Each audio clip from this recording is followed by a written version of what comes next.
Hello, third grade writers. This is my second video about annotating your fable, your text. If you didn't see my first video, please check that one out and come back. The first video was all about using reading lens 1, meaning we used the lens of paying attention to a main character's traits, etc., and we highlighted and made some notes in blue. And notice I'm doing this, I'm going to do it right over all the blue. I'm going to add my second color. Reading lens number 2, which I also have up. This time, the purpose of reading this text and the purpose of our highlighting and what we're thinking about is we're really going to be determining the moral or the lesson of the fable. So you know from us studying fables and probably from your own life reading fables, listening, you know that they're short and there's usually some sort of moral or a lesson, something that the author wants to teach you. And it could be about you could connect it to everything in your life, not just the specific type of story. So that's what we're going to be thinking about while we read today and marking up. And I put some pointers. We pay attention to the structure of a fable. Again, as we talked about in the last video, we know that the lesson or the moral, usually it doesn't come in the beginning, it comes in the middle or usually the end. You might know in fables, it often is the very, very, very last line where it tells you a sentence that you interpret as a lesson. So we're going to be paying attention, especially to the end. And then lastly, in thinking about the moral or the lesson, even though this was written hundreds, maybe even more of years ago, all of these fables, they've been told again and again and again. They've been written again and again and again. They're still meaningful. They're still valuable for life today in 2020. That's why we still care about them and still read them and teach them. So I want to be making some connections to my life or to life today and like why this fable, why this story is still valuable. So I'm going to go to my fable, my text. I'm going to this time highlight with red. And even though I'm pretty sure the moral is not going to be at the very beginning, since it's so short, I'm going to reread the whole thing. And I'm going to see if there's any evidence throughout that I can make connections with or can kind of help me prove about that moral. When you're doing this, if some of your old Post-its are in the way, no big deal. You can just move them more out and they're still there. All right, so I'm going to reread, this time through my sunglasses, my reading lens, specifically about the moral or the lesson and connections to my life. A shepherd boy tended his master's sheep near a dark forest not far from the village. Soon he found life in the pasture very dull. All he could do to amuse himself was to talk to his dog or play in his shepherd's pipe.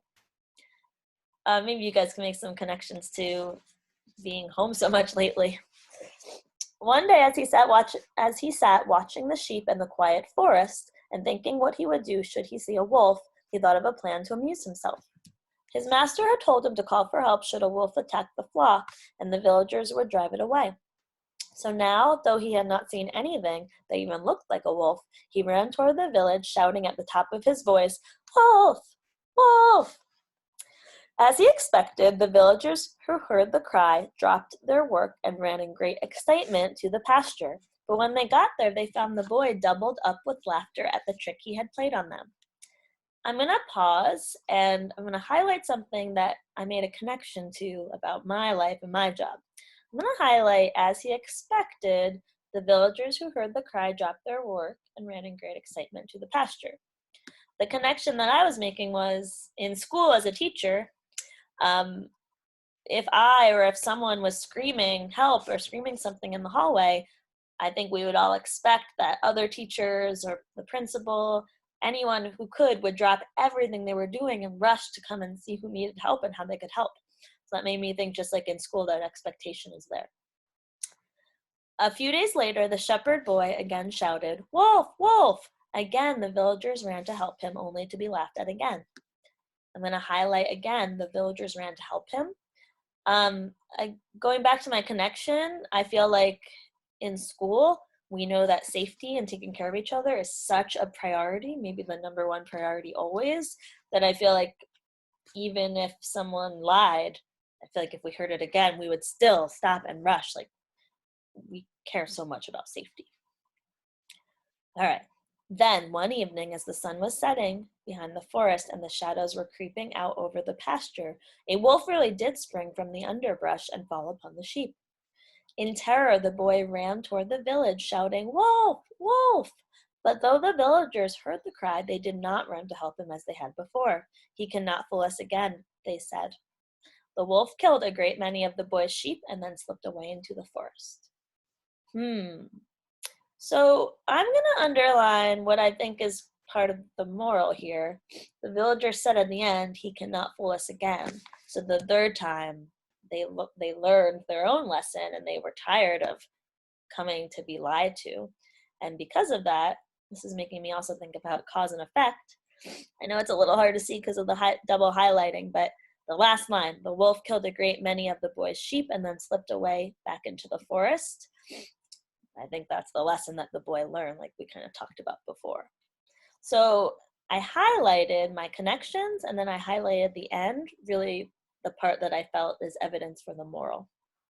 Before I stop, of course, I'm going to take a sticky note. I'm going to change the color to pink, which is closest to red. And I definitely want to jot a note or two about my thinking here regarding Reading Lens 2. So first off, I'm going to make a note about my connection to my life, to life in school. I'll type in connection. In school, there is also the expectation that if someone were yelling for help, any teachers or students who could would drop everything to come.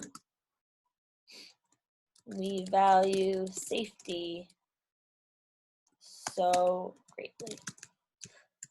Oh, maybe I wrote too much. In school, there's always the expectation that if someone were yelling for help, any teachers or students who could would drop everything to come help. So make sure, friends, edit as you go. If you write something on, even if you type it, reread it and edit anything you missed, any words. I'm gonna save that sticky. And I'm gonna write one more sticky about Lens 2. And this time I'm gonna think about not just the lesson the boy learned, of course, but I think the lesson for life today, for any situation. And I think I'm gonna specifically say, moral, if you lie or joke about important things, like safety, super important, people will eventually not believe you or come help even when you really actually needed it. Moral, if you lie or joke about important things like safety, people will eventually not believe you or come help even when you really actually need it. Save. I'll cancel it since I just had those two. I'm going to take my connection, I'll move it and make it a little bigger over here. I'll put it down here where I was making it. And then I'll make my moral a little bigger and I'll put it kind of in the bottom at the end. Remember, guys, you can move it around if you need to read or see. So, friends, at the end of this week, our hope for you is that you've picked your fable and you've read it through these different lenses and you've marked it up in a way that will help you have your evidence and thoughts organized for when we start writing more next week. So to review, for reading Lens 1 about the character, I have highlighting and some post-it notes in blue. For reading Lens 2, all about the moral or the lesson, I have some things underlined and some connections, and I made a few post-it notes about my strong ideas as well. When I close this, it will save automatically. So when you go back in your drive and open it again next week, this is what you should see. If you saved it with us via the top, share. If you shared it with your teacher, then we can see your work and see your progress. We're going to be planning to check in about this work when we meet with you guys one-on-one in the next 2 weeks over video. We just want to see what you've been doing and make sure that we can support and help you as needed. Please reach out to your teachers if you have any questions, And we can't wait to see the thinking and work you do with these fables this week. Bye, everyone.